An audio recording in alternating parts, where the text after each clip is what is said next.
Today in the EU, what the EU can expect from NATO talks. The 2% is not nearly enough, and if we don't do it, we are safe now, but not in 4 or 5 years. So if you don't do it, get out your Russian language courses or go to New Zealand, or decide now to spend more.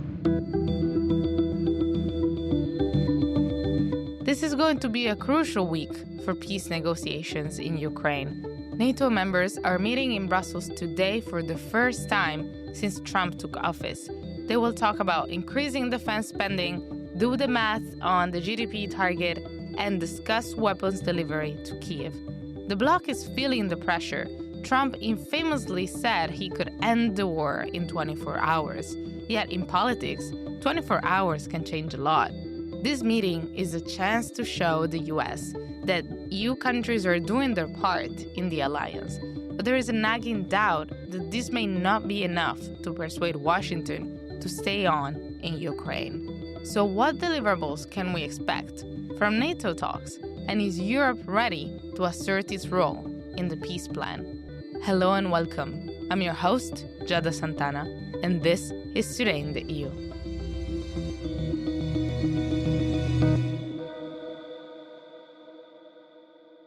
Today, I'm here in the studio with defense editor Aurélie Pougnet. Hello, Aurélie, and welcome back. Hi, Giada. How's it going? So the NATO defense ministers meeting kicks off today in what is a crucial few days for Ukraine peace talks. It will be the first face-to-face meeting between US officials and their EU counterparts. So what are the key items on the agenda, and how important is this meeting in the broader geopolitical context? Well, the first item on the agenda, or maybe the one thing that most people are going to think about over the next few days, is obviously going to be defense spending. This is the first week the Americans are spending in Europe. So when we're talking about the Americans, we're talking about the Secretary of Defense, talking about J.D. Vance, the Vice President. We're talking about Marco Rubio as well, who's the State Department Secretary. So this is very high level, and they're coming to meet with the European allies, and defense spending has always been very high on the US administration's agenda. During Trump won, during the campaign, now that they're back. So it's going to be interesting to see what they actually ask of their European counterparts. And why this is so interesting as well is because there is still a little bit of a maybe uncertainty, I can say, when it comes to, are the Americans actually committed to NATO? Are they actually committed to the defense clause? Are they actually committed to helping the Europeans be more secure on their European continent? And the Americans have said, or Trump has said, if you don't spend the amount of money required, which is at this stage 2% of GDP on defense spending, then we won't come and help if anything happens. So it would be interesting to see whether this is the kind of remarks we keep hearing over the next few days or not. And why this is also important, secondly, and you mentioned it with the Ukraine peace plan, it's going to be interesting to see how the Americans take into account the Europeans over the next few days and next few weeks when it comes to finding a solution in Ukraine. Right. Will they give a seat at the table to the Europeans? Kellogg, who's the US envoy to Ukraine, has apparently delayed or is taking a bit more time before presenting his plan.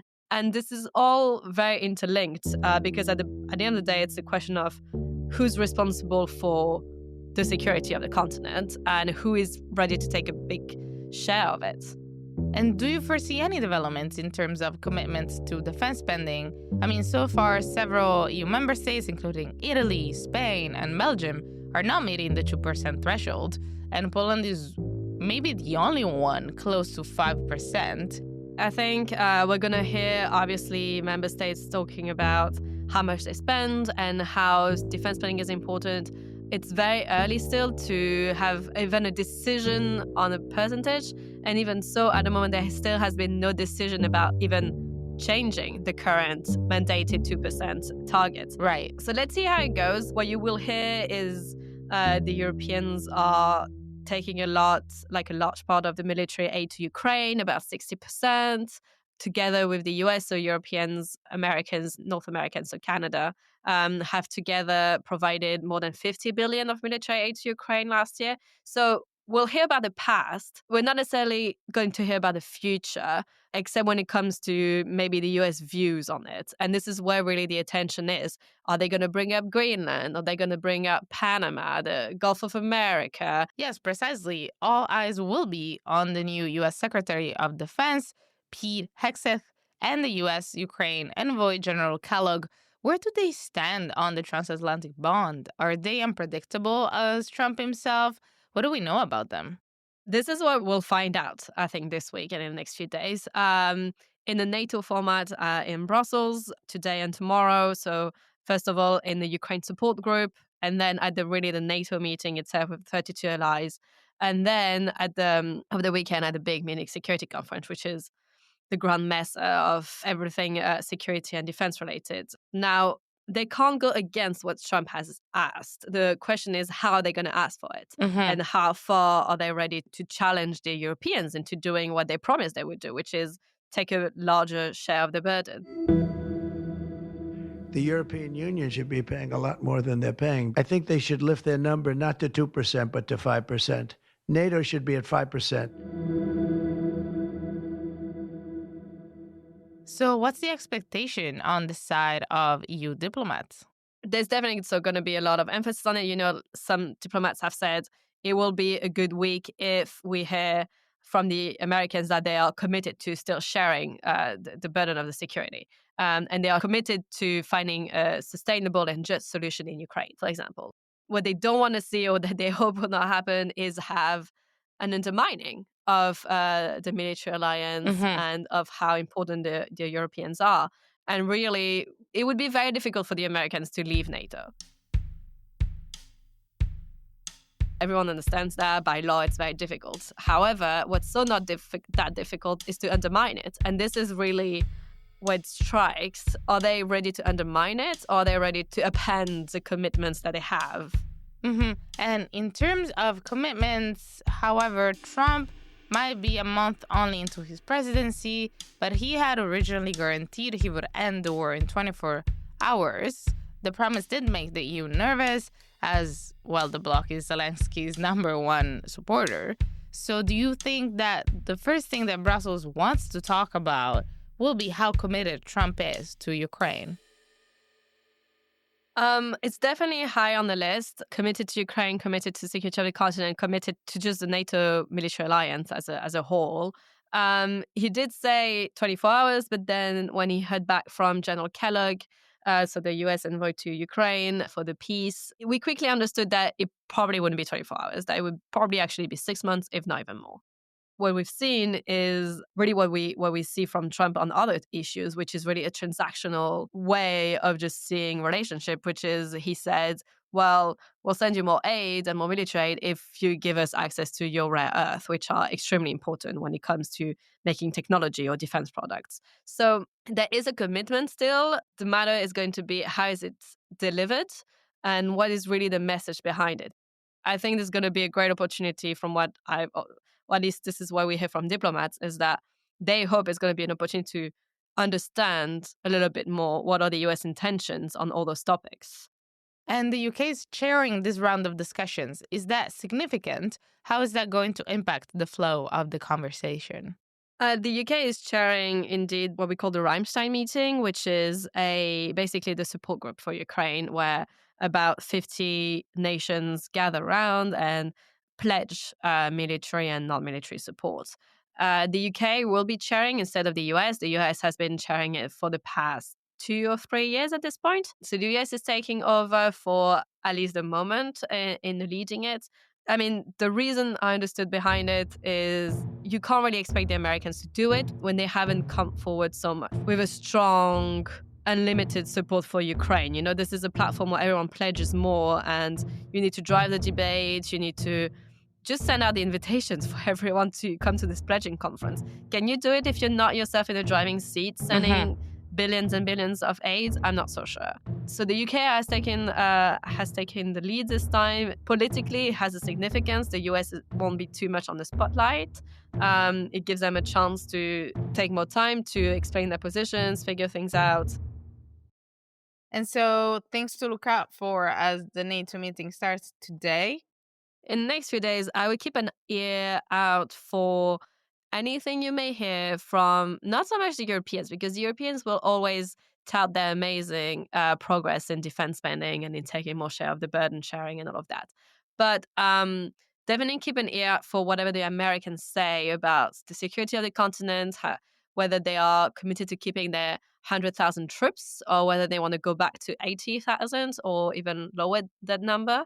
Um, Keep an ear out, listen if they talk about what they mean when they talk about Greenland. What do they mean when they talk about the Riviera in Gaza? You know, we've heard a lot of comments coming from America, but this time they're in Europe, and it concerns the Europeans very much directly, and they're going to be addressing them directly.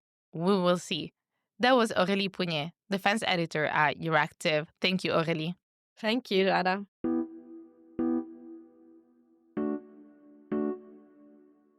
To analyze what Brussels wants from Trump and Ukraine's strategy to keep him as an ally, I'm talking to Lithuanian MEP Virginijus Sinkevičius. Thank you for having me, and it's my pleasure.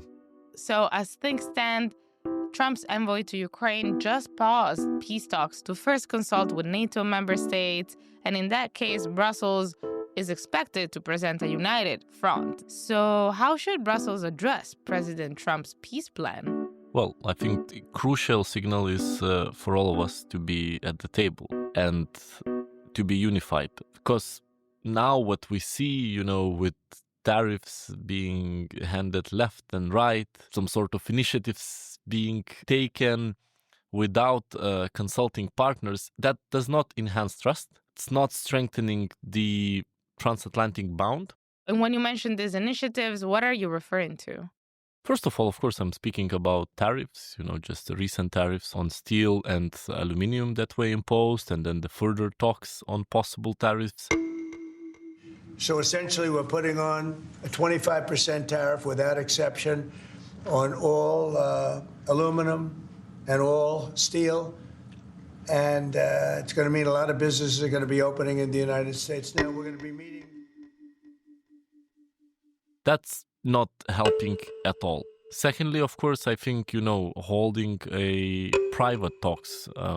First of all, what's critical is that Ukraine has to be at the table. Secondly, I feel now with the rhetorics a lot that new US administration, they want to put a lot on the European plate as regards the Ukraine security guarantees. But I have my doubts that Europe is up for that task. And here we need to sit down and really talk what needs to be done so that Europe would be ready for that task. But that would take some years. And here, I think US leadership would be very much welcome. But the US seems ready to relinquish that leadership status. And I think only, Russia, North Korea, Iran, which, has formed this evil axis, has to gain from it. So I think the most important thing is for all of us to be at the table, to hear out, because I think we all oriented towards the same goal, is to not only end the war in Ukraine in a way that Ukraine comes out victorious, but to ensure that the end of that war does not encourage Russia for further testing our boundaries. Secondly, I think we all aimed at the same thing, which is enhancing and preparing our economy for the future. And it's economic considerations that Prime Minister Zelensky raised last Friday, seemingly adopting Trump's lingo. I mean, he floated the idea of a partnership with the US, considering Ukraine's rich mineral deposits of titanium and uranium. What do you make of Zelensky's proposal to offer an economic deal? Well, nothing wrong with that. I mean, we need a working Ukrainian economy. Right. The success story behind the Baltics is actually that we not only chose Western way, liberal democracy, but we also went for the modern economy, Western economy, which was open for the foreign direct investments, and US investments were among those, which helped us to move tremendously and be at the forefront. If you look at the post-Soviet countries, the Baltic countries are far, ahead, even comparing to Russia, which is, rich in natural resources, but they are being in the hands of just a few oligarchs that are loyal to Putin's regime. So you think that financial interest is the way to Washington's heart? Well, we know that Trump is a businessman and he likes to cut deals that also, very simple to explain to domestic audience, to American people. Mm-hmm. And if that works, is fine. As long as Ukraine is at the table, as long as Ukrainian people have in their hands decision-making power, I think that's the most important. Moving on, I'm also interested in hearing your opinion on the fact that future peace plans could include the possibility to leave Ukraine's NATO membership off the table as a bargaining chip in the negotiations with Putin. How do you feel about it? Do you think that's a negotiable item or not? I think that's, first of all, Ukrainian choice. What we need to ensure is that if there is a peace agreement and if Ukraine has to accept a very difficult, some of extremely difficult compromises, let's say on land as a possibility, we need to guarantee that Russia is not encouraged by that to do those actions again in the near future. Because then they get a very cheap escape, getting parts of the territory, getting time on their hands to build up their weapon system, and then again sitting at the negotiations table and clinching another pieces of the territory. And that could be territories of NATO too. And how could Russia be dissuaded from doing that in the future, especially in the case it obtains land? So I think it's only with the security guarantees and with the clear triggering of NATO articles, with the clear security guarantees from the EU, from the US, I think Russia clearly would be afraid to start any action if they would know that the reaction across the world would be united. Thank you. That was MEP Virginijus Sinkevicius. Thank you very much. It was my pleasure talking to you. This was Euractiv's podcast, Today in the EU. Sound design by Miriam Sanz de Tejada, research and production by Charles Cohen. Visit Euractiv to stay on top of the latest news and sign up for our newsletters. You can find us on Spotify, Apple Podcasts, and your favorite streaming platforms. Don't forget to subscribe and give us a review. It will really help us spread the word about our work. See you tomorrow. As part of our commitment to accuracy, inclusion, and transparency, Euractiv is part of the Trust Project.